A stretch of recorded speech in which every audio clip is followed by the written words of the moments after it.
di dalam menghormati jenazah seorang muslim, yaitu dengan menyolati, begitu juga mengantarkan ke kuburan.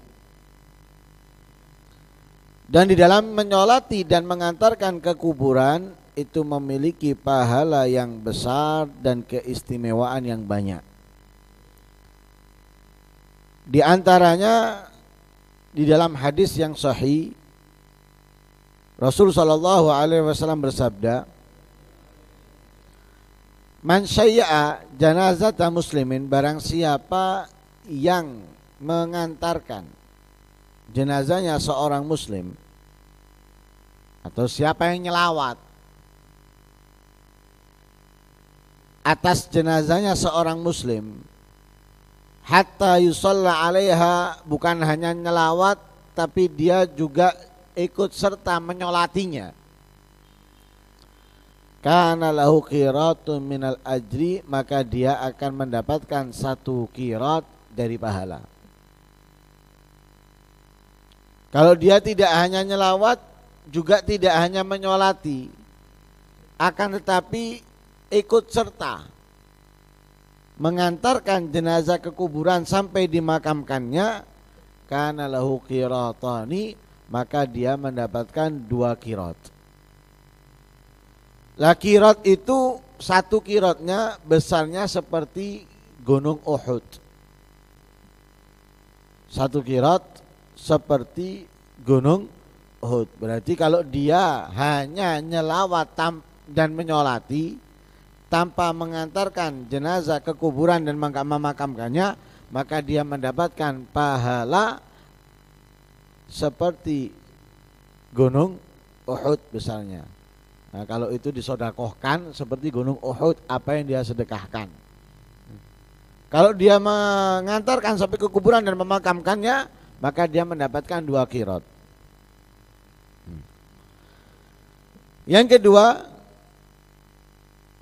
barang siapa yang nyelawat jenazah seorang muslim, maka Allah akan memerintahkan malaikat mendatangi jenazahnya, menyolati ketika ia mati. Jadi dibalas oleh Allah, malaikat diperintahkan turun untuk nyelawat dan menyolatinya. Nah ini jangan kita anggap remeh, jangan kita anggap kecil, karena menyolati itu memiliki dampak yang sangat luar biasa untuk si mayit. Kalau yang menyolatinya itu adalah orang yang alim, orang yang soleh, yang taat kepada Allah dan Rasulnya, maka jenazah itu bisa diampuni dosanya oleh Allah Subhanahu wa ta'ala. Makanya kalau kita disolati malaikat, diampuni dosa-dosa kita oleh Allah Subhanahu wa ta'ala. Kalau disolati orang yang campur masih ya maksiat ya ketaat, ya si abu-abu, belum tentu diampuni dosa kita. Karena doanya belum tentu diterima. Karena menyolati jenazah itu adalah mendoakan si mayit. Karena itu nggak ada surat. Setelah Fatihah kita membaca sholawat, setelah itu kita membaca doa untuk si mayit.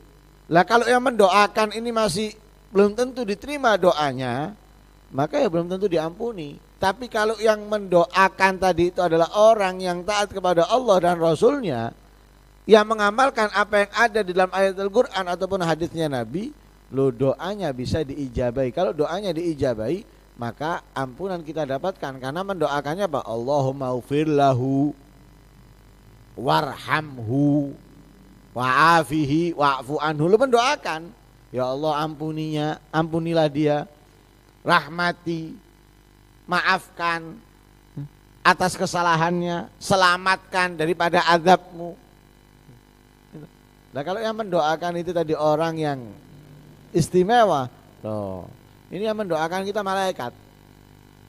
Perintahnya Allah itu turun. Balasan dari apa?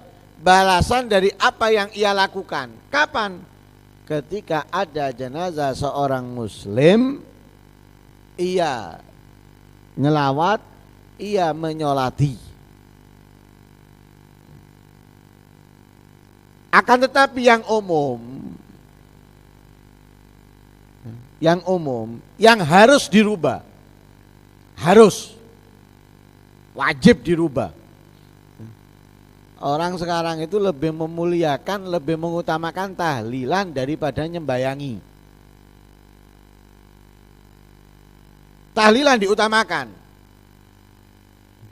hadir, bahkan 7 hari hadir terus dia. Takonono nyembayangi ndak ikut menyolati. Loh, apakah ndak ada dia? Ada dia waktu jenazah ada, tapi nggak menyembayangi. Sekarang pertanyaannya, kewajiban dengan kesunahan, mana yang harus didahulukan? Kewajiban yang harus didahulukan daripada kesunahan. Menyolati jenazah itu adalah kewajiban. Walaupun hukumnya fardu kifayah, tapi tetap namanya kewajiban, bukan kesunahan. Walaupun dengan 1 orang cukup, tapi tetap namanya kewajiban, bukan kesunahan.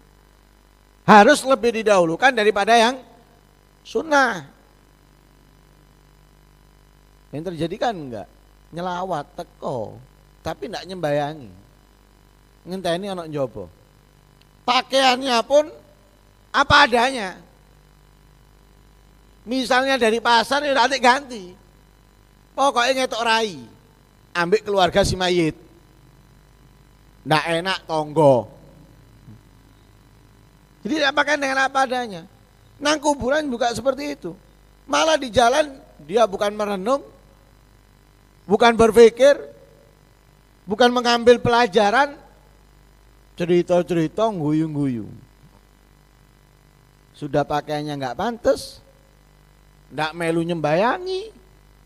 Terkadang ketawa-ketawa sambil ini dikubur. Kalau ketawanya antar mereka nggak terdengar yang lain nggak apa-apa, krungu liyane. Ini orang-orang yang nggak punya akal. Bayangkan kalau dia dalam kesedihan, kesusahan, ketawa di depan dia, pantas nggak kira-kira? Nggak pantas. Lah kenapa dia melakukan itu kepada orang lain? Bener bukan di depannya, tapi orangnya dengar. Wong ketawanya banter kok, guyune banter. Nggak berakal orang seperti itu, nggak punya akal. Perlu diperiksakan itu. Kalau tahlilan rapi, sarungan, kofian. Lah apa ndak koyo mang waktu berangkat nang kuburan ya tahlilane. Kenapa nggak seperti itu? Ketika datang ke tahlilan pakai pakaian yang seperti dia berangkat ke kuburan tadi itu. Nah ini kesalahan yang ada. Maaf, ini terkadang dilakukan orang-orang terhormat ini. Teko nyelawat tapi tidak nyembayangi. Padahal yang dianjurkan di dalam tasyiul janazah itu bukan hanya sekedar datang tapi juga menyolati. Ini enggak, hanya datang enggak menyolati. Kenapa? Belum selesai dimandikan. Mari ngono, boleh. Ya enggak nyembayangi. Dan ini dilakukan orang-orang terpandang, orang-orang yang berilmu. Kepada orang-orang yang berilmu juga, naudzubillah min dzalik. Ya apa ini? Lah kalau seperti ini orang yang terpandangnya, ya bagaimana orang yang tidak terpandang? Padahal semestinya mereka harus bisa merubah. Dengan apa? Perbuatan mereka, tunjukkan. Lah kita juga gitu, jangan kita tahu tapi kita menyerupakan diri kita dengan orang-orang yang nggak tahu. Kita mengerti menyerupakan diri kita dengan orang yang nggak mengerti. Berubah. Jangan kita hadir jenazah sama dengan orang-orang itu, pakaiannya yang benar. Kemudian datang kita menyolati. Kemudian kalau kita nggak punya kesibukan, antarkan jenazahnya. Ini enggak, melu-melu wong iku mang klambine podo dan yang lain sebagainya. Wah, apa manfaatnya terus belajar? Padahal lihat yang dianjurkan di situ. Man sayya'a janazata muslimin hatta yusalla 'alaiha. Lah kalau dia hanya nyelawat, enggak menyolati, enggak termasuk yang mendapatkan 1 qiraat. Oh, dia enggak menyolati kok. Dia hanya datang ngelawat. Ya mungkin kasarannya ngetokno rai tok. Jadi bukan hanya undangan ngetokno rai, jenazah pun ngetokno rai. Padahal yang dianjurkan itu man sayya'a janazata muslimin hatta yusalla 'alaiha. Baru mendapatkan 1 qiraat. Kalau hanya nyelawat, enggak menyolati, enggak dapat 1 qiraat.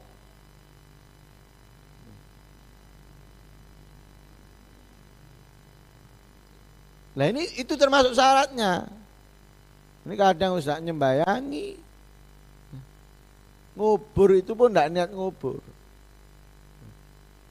Jagongan, cangkruan nang kuburan bareng-bareng saking ketepaan sampai jenazah. Kenapa? Longgo nang ndukure kuburan, longgo, cerita-cerita dan yang lain sebagainya. Ini yang perlu kita rubah. Jangan sampai terus seperti ini. Karena kematian ini dikatakan oleh Rasulullah wa'idhah. Nabi mengibaratkan kematian ini nasihat yang ampuh. Tapi nyatanya sekarang ini untuk kehidupan kita bukan nasihat, malah keuntungan. Oh, wong mati seneng langsung angkat-angkat bangku omplung disiapno atau dus cepet. Cepet itu kalau untuk masalah seperti itu, wah cepet langsung metu nang embong, wut.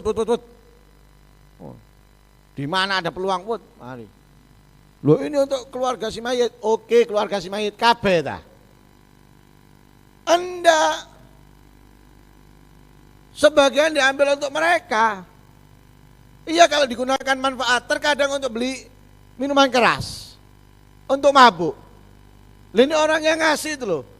Karena kasihan ada jenazah ini ndak yang ngambil, yang nerima untuk mabuk. Nah ini harus dirubah ini. Harus dirubah. Oh adat ini, oke adat, tapi harus dirubah. Adat yang baik dipertahankan, adat yang jelek tinggalkan.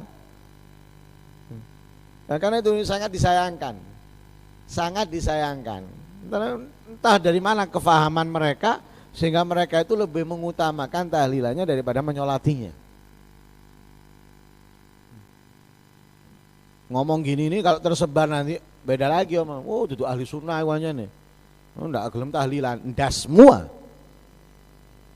Ini membenarkan mana yang harus didahulukan.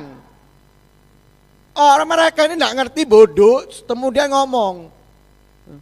Oh, itu ahli sunnah enggak gelem tahlilan, sapa sih enggak gelem tahlilan? Ini tak ajari tahlilan awakmu. Mana yang didahulukan? Bukan kita bahas tahlilan itu apa hukumnya, bukan. Mana yang lebih didahulukan? Menyolati, memakamkan atau tahlilan? Itu mana yang didahulukan? Lah kalau asal kita melakukan, lah apa bedanya? Nabi sudah memberikan ajarannya. Sekarang Nabi ketika kita berpuasa, yang disunahkan berbuka, diawali dengan ini, diawali dengan ini. Kalau nggak ada ini, Nabi mengajarkan. Lah apakah salah kalau kita mendahulukan yang lain? Ya salah. Kenapa salahnya? Apakah dosa? Enggak dosa. Tapi menyalahi ajaran yang diajarkan oleh Nabi. Nabi memberikan urutannya. Lah ini enggak langsung mangan. Salah? Enggak salah. Haram? Enggak. Tapi mana yang lebih pantas untuk dia dahulukan? Ngikuti Nabi atau ngikuti nafsunya? Ngikuti ajarannya Nabi atau ngikuti adat?